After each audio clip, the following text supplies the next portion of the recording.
Hello and welcome to this Mikhail Tal video in which Tal battles Botvinnik for the World Chess Championship in Moscow, Russia in 1960.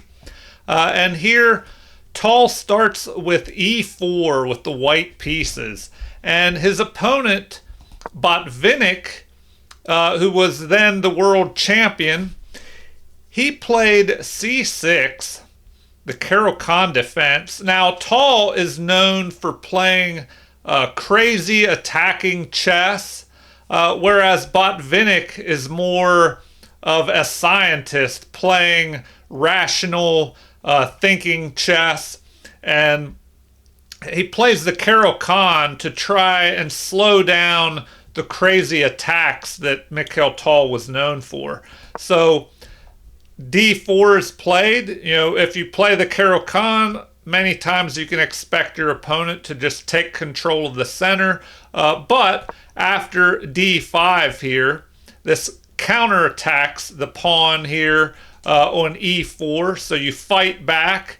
And now knight to c3 is played by Mikhail Tal, developing a piece, attacking the center, defending this e4 pawn under attack. So after capture, we have recapture. And now, this is the main line of the Caro-Kann. So what will Botvinnik play here? Well, he plays the classical variation. You develop this bishop before it gets blocked in after you push this pawn to e6 here, and attack the unprotected knight. But this knight can drop back with a counterattack on the bishop. So the bishop is forced to retreat back here. And now Mikhail Tal plays an interesting move. Bishop to c4. And apparently this is a book move. A lot of times the bishop will go to d3 here. And then you would exchange off your good bishop for black's bad bishop here. So Tal, known as a great attacker, probably plays this to keep more attacking pieces on the board. So the game continues with e6 because that bishop was lined up here on the f-pawn. And now e6 kind of blunts the scope of the bishop. So knight develops here, and this is a little interesting. A lot of times the knight will develop to f3 here, but either way, Tal is ready to castle. So knight is out on f6 here for Botvinnik.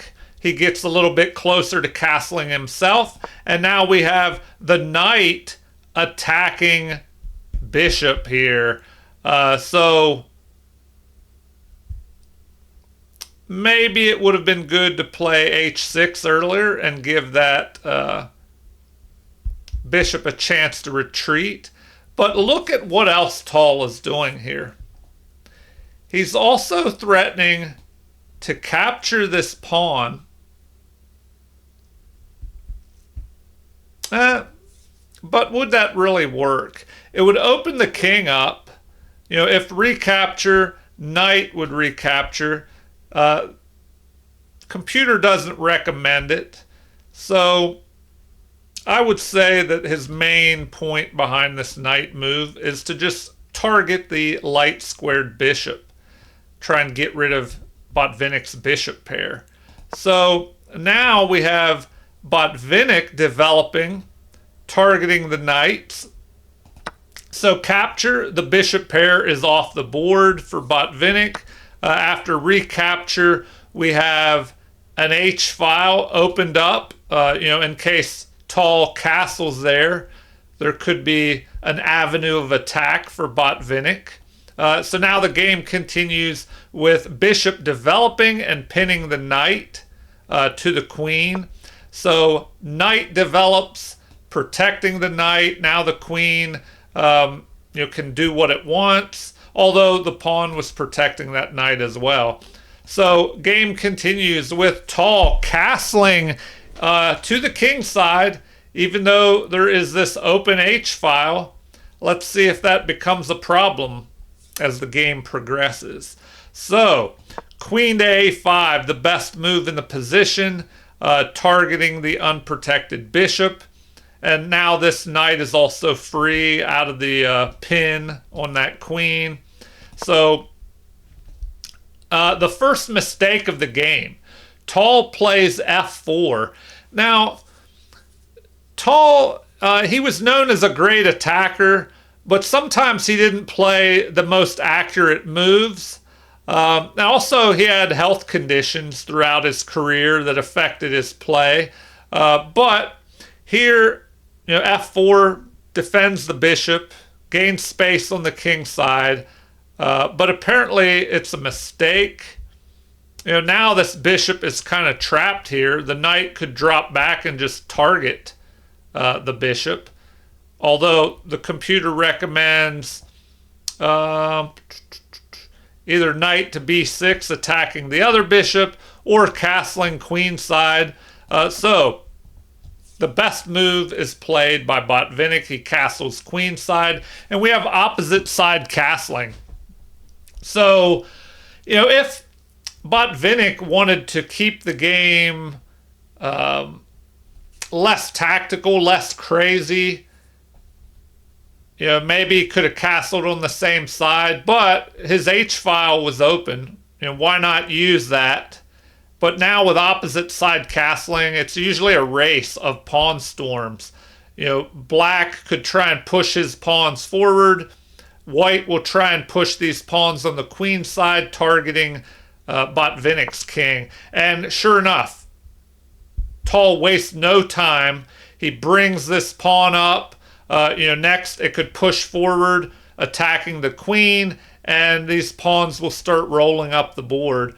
So now, queen retreats. The pawn storm commences. Apparently, this is a mistake by the computer, and even though material is even, and I guess Tall doesn't care about what the computer says here. We have this b4 pawn push. The computer prefers bishop to a2 instead, getting this bishop out of the line of fire, of a possible push here. So, let's see how Botvinnik continues here. We have a missed opportunity. Apparently, rook at d to e8 would have been better, with maybe the idea of pushing forward here. Missed opportunity. The knight is attacking the unprotected bishop. So this bishop drops back, and apparently that's a missed opportunity. Bishop to b3 would have been better. If the bishop dropped back here, it would cover these squares that the knight could jump to. But Tall, being the attacker, he probably wants to just throw these pawns forward, have open lines for his queen and rooks to just target the king. So the game continues with bishop dropping back, and now the game swings back in favor of Tall after this move. Apparently, knight at f to d5 is recommended. So, I guess we could take a look at that. Knight at f to d5. Immediately I noticed that the rook can be captured. Okay, and that is the best recommended move. Then after queen captures, now the recommendation is rook up to f3. Covering these squares so the knight can't jump forward.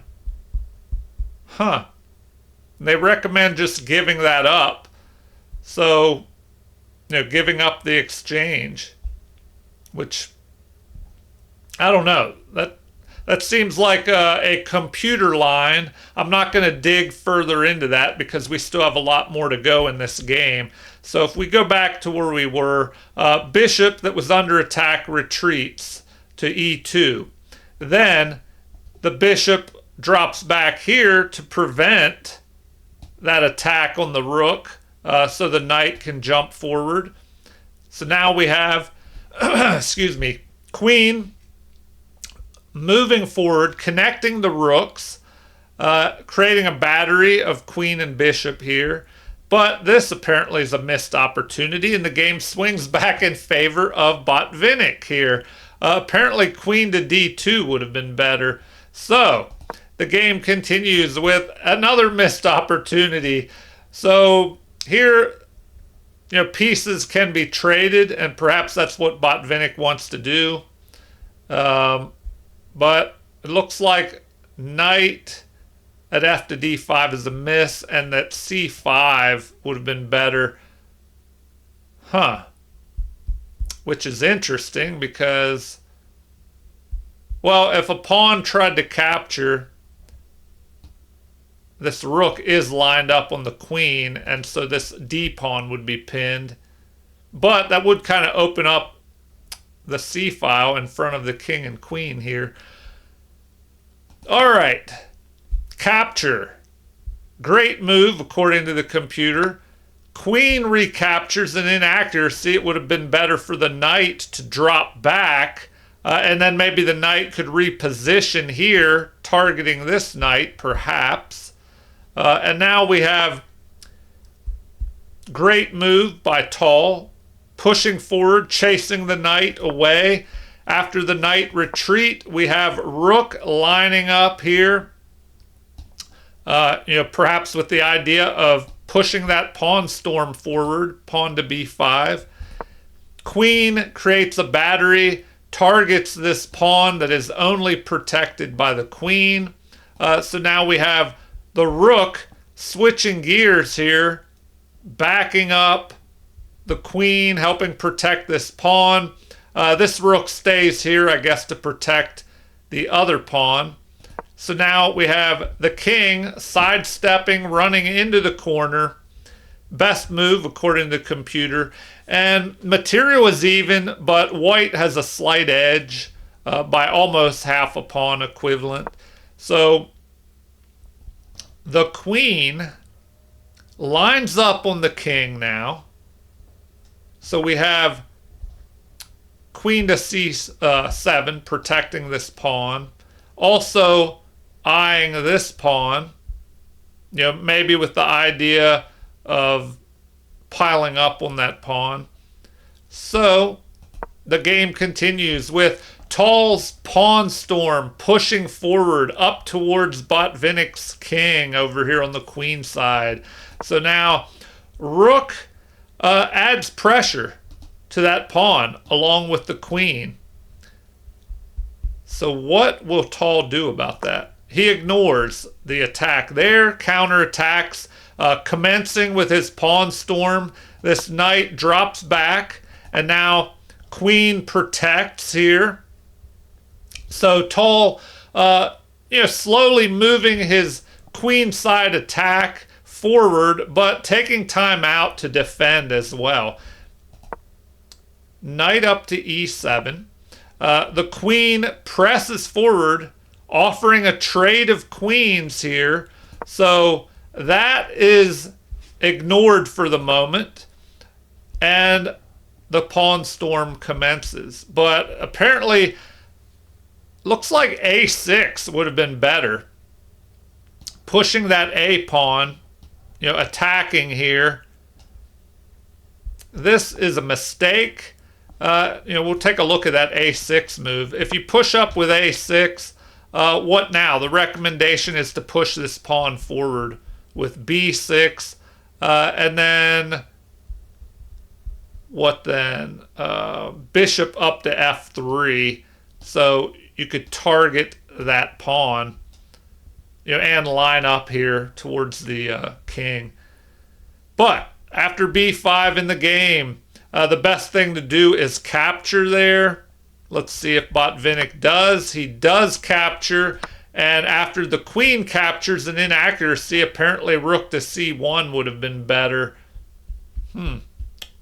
Lining up, on the queen here.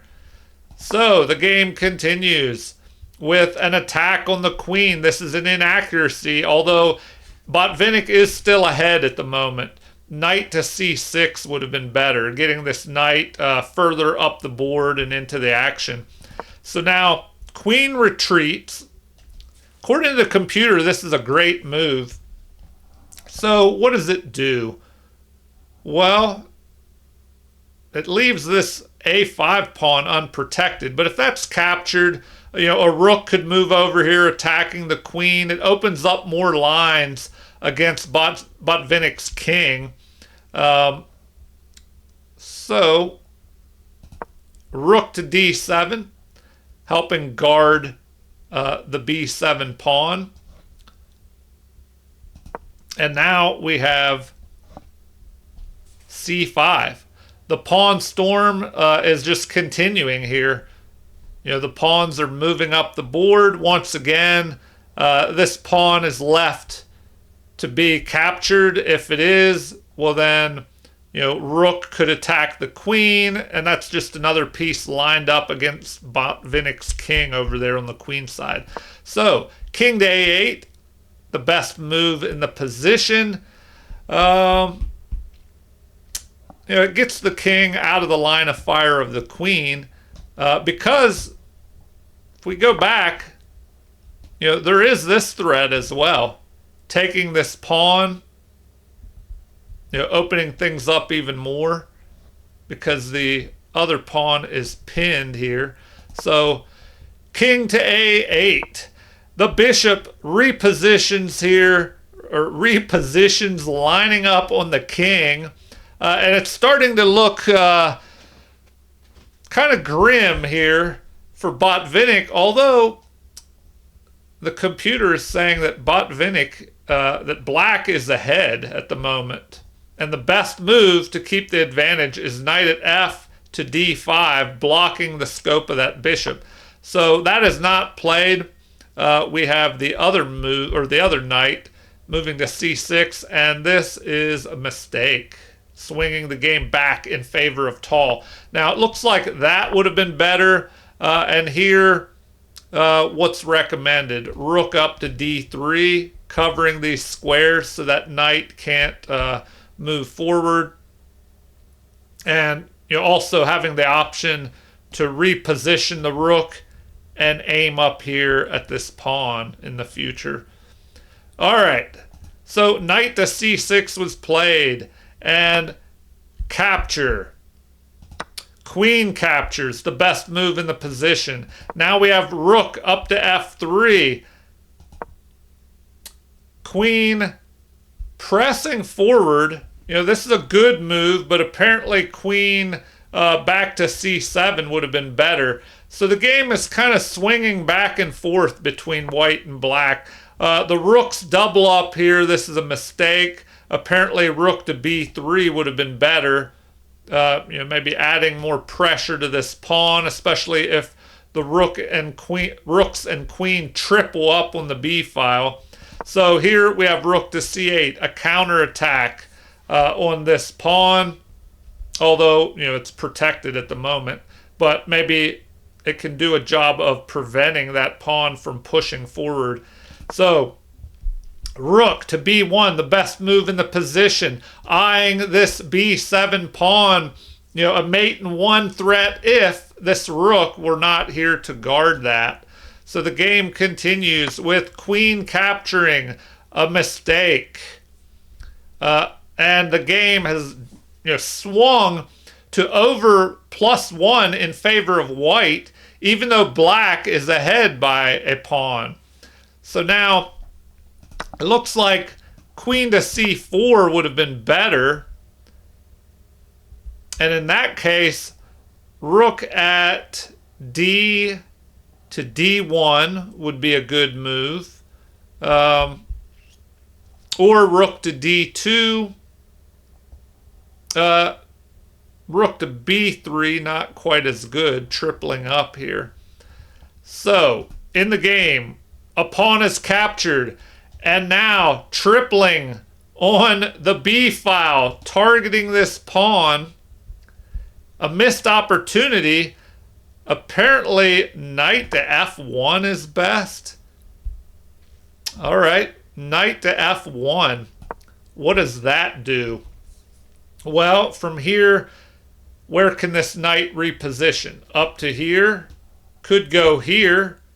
Maybe with an idea of jumping up here and attacking the queen. That's an option. Or moving here prevents that knight from jumping forward towards the king side.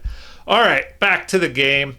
We had tripling up on the B file. Queen drops back to defend, but that's an inaccuracy. Apparently, queen to A4 would have been better. So let's take a look at that. Queen to A4 keeps the game much more even. So that would be best. And here, of course, you do not want to capture, or it would just be a mate here. So you do have that move. Capture. There's a check here, a fork of queen and king. So capture would be best. Rook recaptures, but then rook would capture here. And at this point, material would be even. The game would be about even. But we had this in the position. So we're down to the final moves here. Queen to A3 is played. And this is a blunder. Not a game-losing blunder, but a blunder nonetheless by Tall. Once again, they want that knight to F1 move. All right. Well, let's see if Botvinnik can take advantage of this. Looks like the game's closer to being even with rook to B8 or queen takes F4. So in the game, instead, we have a missed opportunity. King up to A7. Computer likes queen to D8. Now the game continues with the rook landing up here, on this outpost. And it kind of restricts the pawns here as well. Apparently, rook takes B7 would have been better. So we could take a look at that. If you have this, queen would capture, rook would capture, and then it looks like H3, giving the king a little escape hatch here. So now rook at C to B8, so just doubling the rooks, and the game would be about even here. All right, back to what happened in the game. After this blunder move by Tall, which was not a game-losing blunder, but it does shift the momentum back, or shift the odds in black's favor a little bit. So king moves up. Rook steps forward here, blocking these pawns, blocking the scope of the queen a little bit. So queen captures. Material is +2 for Botvinnik, although, according to the computer, it's pretty much even here. So Tall finds this excellent move, drops back, defends the pawn, attacks. So now queen centralizes, usually a good choice when you have the queen in the center of the board where it can cover much more real estate. So tripling once again on the B file, but we have king, queen, and rook all defending. Game continues with a blunder here. So now it is Botvinnik's turn to commit a big blunder here. It looks like king to a8 would have been better. So, wow. Apparently that's the only move that keeps the game even, is king to a8.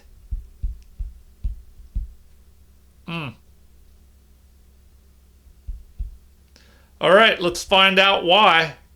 Find out why that king needed to go up to a8.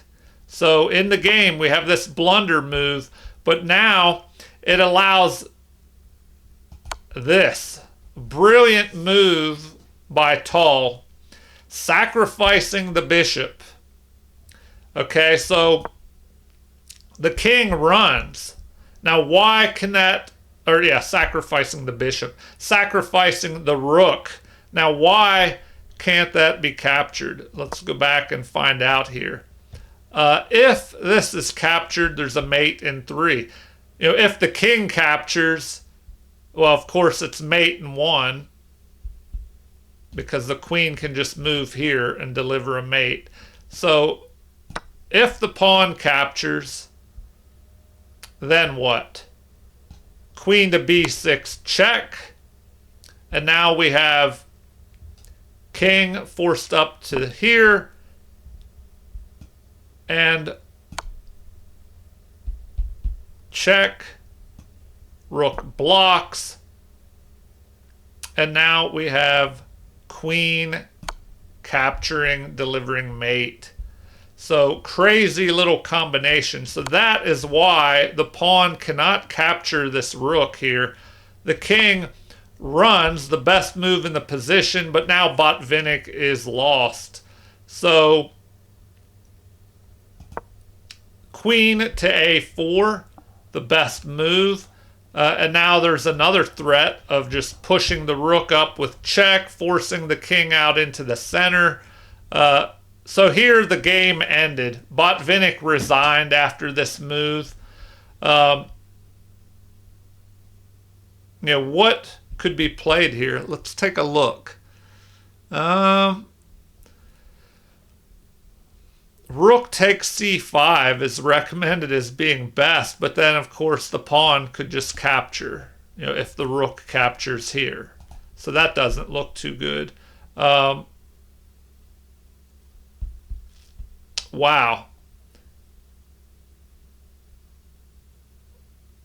What else could be played? The computer gives rook takes c5, so if we don't want to do that, what's another option? b6. But then the rook can just capture that. Queen up to c6, but then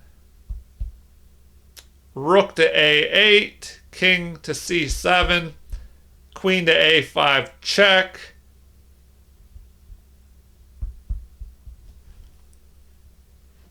All right. Well, that's a threat. Moving our rook up there, chasing the king into the center. And this is where Botvinnik resigns. So let's see what can be done here.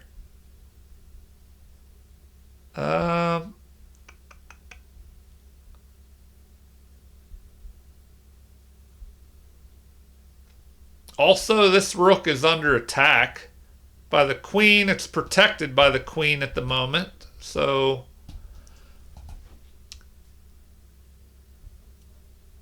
queen to a4. It's hard to see what Botvinnik could do here. If he tries to run his king out, you can just bring the queen up and chase the king back in there, and then it would be mate. So what about rook to c6?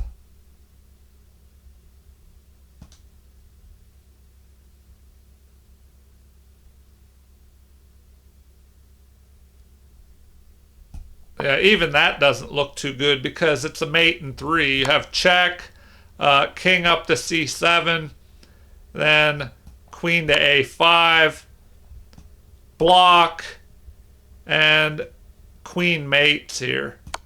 So Yeah, that move would be bad. All right, so yeah, it's just not looking good for Botvinnik. I mean, especially for beginners, it might be complicated to see how the game could continue, but at this point, it's lost no matter what Botvinnik does. I guess he's getting trapped here. You know, he can't capture the rook, of course, because of this pin. Um, you know, is there any kind of counterattack? You know, what if the queen just goes here? Well, now we have a mate in 5. Rook to a8. King is forced to c7. Queen checks. What now? King to c6. You know, or b6. So let's say if you go there, that's not looking so good because now you can just pick this off. So anyway, that is why Botvinnik resigned here. The attack was just overwhelming. And Tal went on to win this World Championship match in 1960 and become the world champion after Botvinnik. But a year later in 61, they would have a rematch and Botvinnik would go on to win that. And you know, like I said before, Tal did have some health issues throughout his career that affected his game. But he did go on to play all the way into the 80s and 90s, I believe. You know, and then he died in the 90s, I think. But Tal, a great player, known as the Magician of Riga, from being able to conjure attacks out of seemingly thin air. I hope you enjoyed this game. If we go back here, let me see what the percentages were. So this is where the game ended.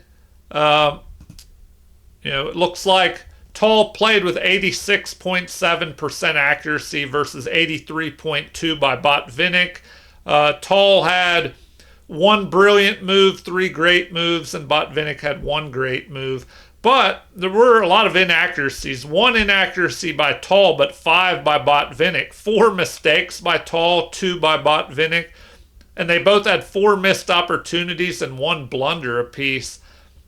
And the computer says they played at a 2450 rating level for Tal, 2350 for his opponent. But Tal was known for playing crazy moves that were hard to figure out, where he tried to confuse his opponent. You know, so sometimes he didn't always play the best moves, but his moves were tricky enough where his opponents were not sure what to make of the moves, and they had trouble finding the best way forward. All right. Well, feel free to leave comments. As always, I love hearing from viewers and subscribers. Like and subscribe to support the channel if you haven't already. Thank you for watching, and have a super chess day.